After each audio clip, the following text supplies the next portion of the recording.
ఒకరోజు చిన్న దూడ రోడ్డుపై ఆనందంగా ఆడుకుంటూ ఉంది. అప్పుడు ఒక తప్పుడు నీతిలేని బాలుడు అక్కడికి వచ్చాడు.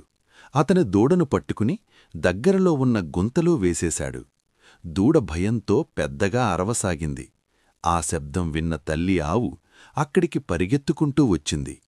తల్లి ఆవును చూసిన బాలుడు భయపడి వెంటనే అక్కడినుంచి పారిపోయాడు.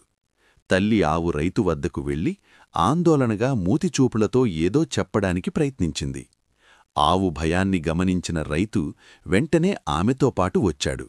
గుంతలో చిక్కుకుపోయిన దూడను చూసి రైతు వెంటనే ఒక బలమైన తాడు తీసుకుని దూడకు కట్టాడు.